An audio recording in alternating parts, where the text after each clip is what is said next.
ngir yàlla balaa vidéo bi di commencer ngir yàlla aimé leen vidéo yi ndax vidéo yi mën a am visibilité ndax liñ nekk di wax nii pour ñun ñëpp la wax dëgg fa yàlla suñ supporters yi niñ nekkee Maroc ak suñ joueurs yi niñ nekkee Maroc instant bii nii laa leen bëgg a wan moo tax moo leen di ñaan ngir yàlla ngeen aimé vidéo yi ndax vidéo yi mën a am visibilité gars yi. gars yi déglu leen bu baax yàlla du ànd ak kuy tooñ te incha allah bu neexee suñu borom on va gagner déglu leen. Nous sommes présentement à Amphitrite Palace, l'hôtel des Lions, qui se trouve à Sekhirat, à quelques 25 kilomètres du centre-ville de Rabat. Vous avez vu les images lors de l'arrivée de l'équipe nationale à Rabat. Il y avait foule, il y avait beaucoup de supporters sénégalais, mais la sécurité n'y était pas. Il n'y avait que 5 policiers marocains pour assurer la sécurité de l'équipe nationale à son arrivée à Rabat, et ça a suscité quand même le mécontentement des supporters sénégalais, comme vous l'avez vu dans l'élément. Mais l'un dans l'autre, les Lions sont bien arrivés à Rabat. Ils ont pris leur quartier à Sekhirat, donc comme je le disais tantôt, à 25 kilomètres du centre-ville. Ils ont dîné tout à l'heure et ils ont regagné leur chambre. Et il y a une séance de shooting qui est prévu. Certains sont certainement derrière moi pour une petite séance de shooting avant la finale de dimanche. Et dans l'ensemble, l'équipe est dans de bonnes conditions d'hébergement. Parce que dans un premier temps, on avait proposé au Sénégal un petit hôtel au centre-ville de Rabat. Et la fédération a dit niet, la fédération a refusé. Et a pu dénicher cet hôtel à Sekhirat pour permettre à l'équipe d'être dans des conditions de préparation optimales, de pouvoir se concentrer, d'être dans le calme avant d'aborder cette finale face à l'équipe du Maroc dimanche prochain. dégg ngeen ko bu baax a baax mu ngi noonu en tout cas yàlla du ànd ak kuy tooñ te yàlla nañu yàlla may ñu jël coupe d'Afrique des nations am leen jàmm sunu dirigeants yi jug leen ci lii teel. yàlla ñu yàlla may jël coupe bi.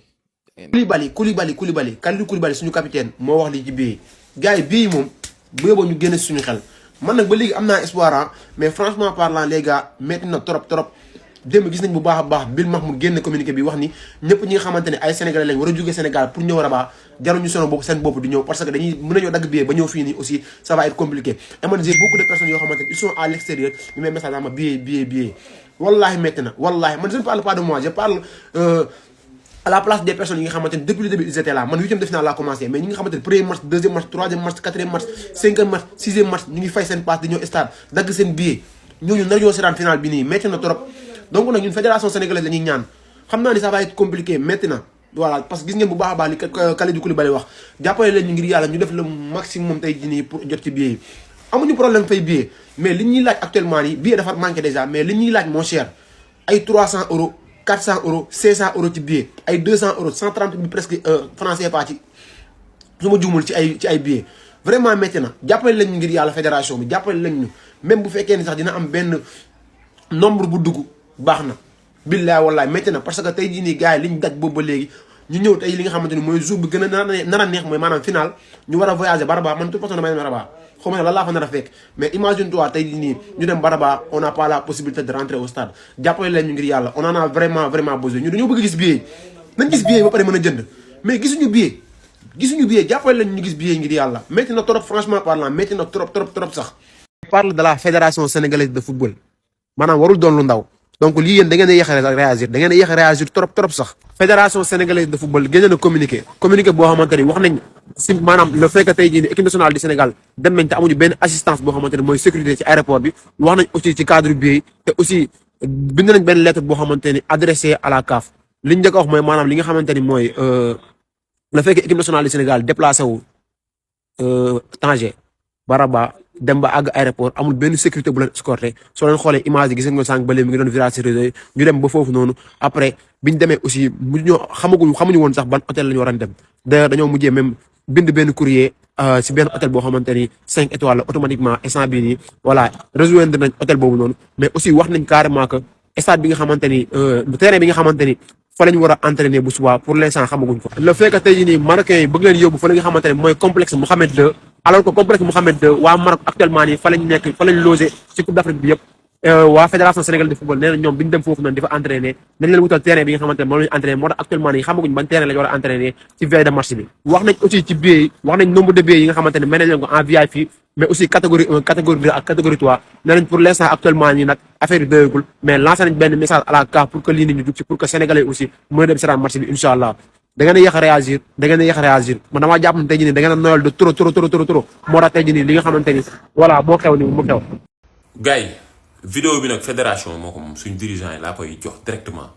partager leen ko bu baax a baax le maximum possible parce que loolu ngeen ci mën ñun luñ mën a wax dinañ ko wax mais li ngeen ñu mën a jàppale tamit ngeen di partager. fédération gis ngeen suñu joueurs yi marocains yi nit ñu commencé di wan seen bopp de grâce protéger les joueurs 5 policiers lañ jox joueurs yi pour ñu sécuriser leen joueurs yi bi ñu wàccee ci gare bi amuñu sécurité gis ngeen nit jaxasee ful bi ca lii du yoon. man nag fi ma leen blâmer mooy faudrait s'attendre à ça faudra ngeen di improviser faudra ngeen di anticiper la situation di leen anticiper parce que vous jouez contre le pays organisateur le pays hôte te naar yi war na nañu ni ñoom coupe bi moo leen jaral liñ seqoon ak ñoom depuis ñu dem final jeex na il faut ngeen di anticiper lu fu équipe bi war a dem wala lu mu war a def ngeen war koo mën a def teel leen koo def tey bi équipe bi waree jógee Tanger war a dem Rabat waroon ngeen envoyer sécurité ñu jiitu ji ci gare bi xaari joueurs yi. comme ça bu ñu la sécurité nga sécurité sa bopp bu ñu la nga sécuriser sa bopp bu ñu la sécuriser wul nga sécuriser sa bopp lii ñuy def nag alerte la jóg leen yeewu leen jóg jot na. prenez soin des joueurs sécuriser leen joueurs yi ñu vigilant lii lépp dañu bëgg a distraire lii lépp dañuy wan ni que ni voilà ñoom coupe bi moo leen ñor dañoo pare pour jël ko lu mu leen jaral nañu ko jaral mais soyez vigilant protéger les joueurs mais na joueurs yi concentré wu. na joueurs yi concentré wu de lu nekk dinañ ko gis. gis ngeen affaire de billets yeeg gardien Nigéria bi niñ ko def ak ñàkk kii beeg yëpp ay affaire la rek ay détails la rek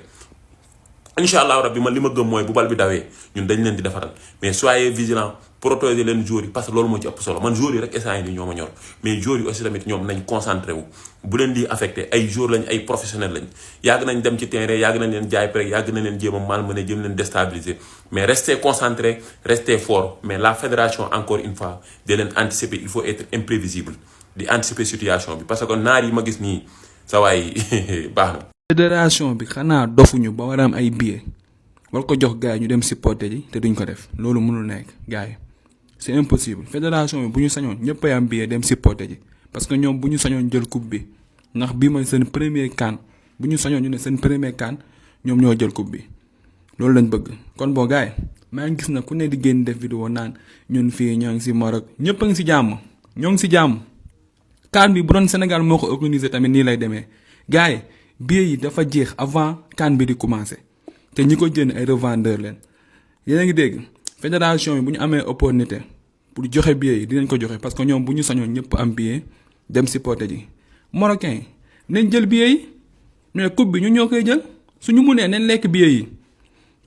waaw dëgg la supporter si la bokk waaw dëgg la si la bokk de football ñaar la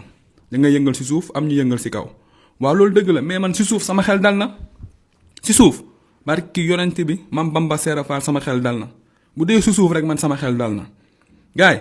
buñ fi nekk di garaaw wala di wax yoo xamante ni di yokk problème ñi nekk Sénégal naan nekk ñu si jàmm ñoo ngi si jàmm ñoo ngi lekk ba suur ñoo ngi naan ba màndi kenn waxuñu fi dara Marocains yi dañoo bëgg Sénégalais yi dëgg la waaye sama bopp lu ma gënal du bañ naa la il faut ñuy raisonnable sama bopp du ma la gënal du bañ naa la yaa ngi comprendre ñii ñoo gën a bëgg jël coupe ñoom bu ñu sañoon jël coupe bi ñun tamit ñoo leen ko gën a bëgg fuuf te du lañ ko bàyyee dañuy jël coupe bi yóbbu ko Sénégal mais wàllum billet yi boog fédération bi bu ko jekk woon gëm naa ne dinañ ko jox nit ñi pour ñu dem supporter ji loolu moom faaw ñu logique quoi bu doon Sénégal moo organiser CAN bi yow nooy def wax ma ko ci commentaire bi bu doon Sénégal moo organiser CAN bi ñu toll final ak benn équipe nan ngay def yow nga amoon ay billets nooy def dama la xaa laaj nan ngay def yow bu doon yow la. tey journée bi dinaa leen balancer ay vidéo da ngeen foog ni damaa dof incha allah li may ñaxtu fii laa koy ñaxtoo waaw parce que sama gars yi